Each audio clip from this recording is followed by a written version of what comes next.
The cabin lights dimmed as the email landed. Subject line, transition. Body, 6 lines. No signature. No courtesy. Just a verdict delivered at cruising altitude. You're outdated. We're done here, the CEO hissed later on the call, like he'd rehearsed the cruelty. I replied quietly. Understood. I meant it. I understood exactly what he'd done, and what he'd forgotten. I stared at the wing slicing through cloud. The plane hummed. My pulse didn't change. Betrayal has a sound when it arrives. It's not loud. It's clean, like a lock clicking shut.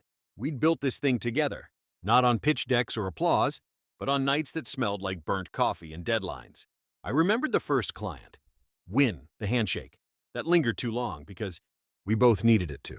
I remembered his laugh before it turned sharp. I remembered when he started calling me legacy, like I was furniture. The truth is, betrayal doesn't happen in one motion.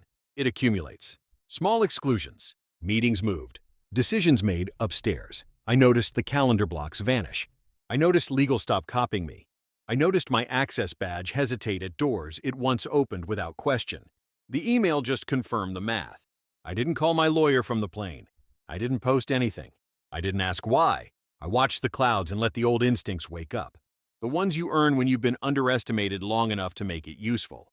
On landing, I opened a folder I'd prepared months earlier. Not because I planned this, but because patterns repeat. Surveillance isn't paranoia when the data agrees with you. I had emails archived, votes mapped, signatures timestamped. I had a retirement trust structured years ago, quiet and patient, like a sleeping animal. They assumed the trust was ceremonial, a relic. They assumed I'd gone soft. By midnight, I had confirmation.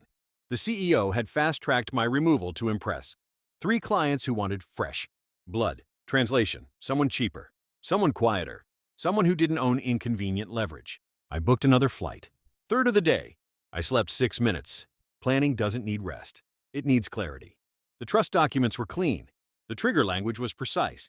In the event of executive termination without cause during active client engagement, I smiled. They'd fired me mid-trip. While I was closing, the clause didn't care about intent. It cared about timing. At 9:02 a.m., I sent one email. At 9:04, the trust activated its voting rights. By Monday morning, the board convened an emergency meeting. Panic looks different on men who believe they're untouchable. It makes them loud. It makes them sloppy. Who just fired the person who owns 76% of the shares? Someone asked. Silence answered. I joined the call late, on purpose. Let them sweat into their tailored chairs. The CEO tried to speak. His voice cracked where mine hadn't. I wasn't aware. No, I said. You chose not to be. I laid it out without raising my voice. The votes, the clause, the clients.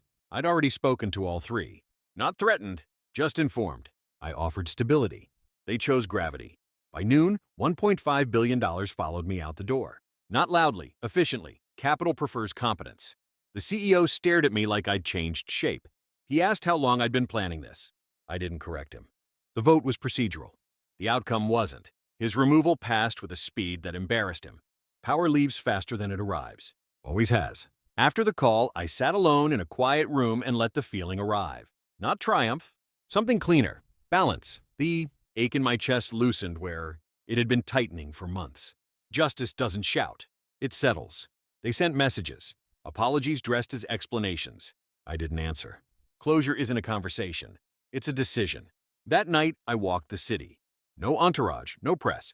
Just glass and light and the soft knowledge that I hadn't begged for relevance. I'd enforced it. I thought about the version of me they expected. The one who would cry mid-trip.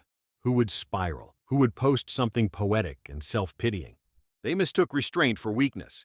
They always do. The next morning, the markets reacted. Headlines searched for villains. I didn't give them one.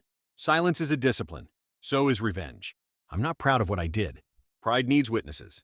I'm satisfied. Satisfaction needs none. Betrayal taught me something I'd forgotten. Control isn't loud.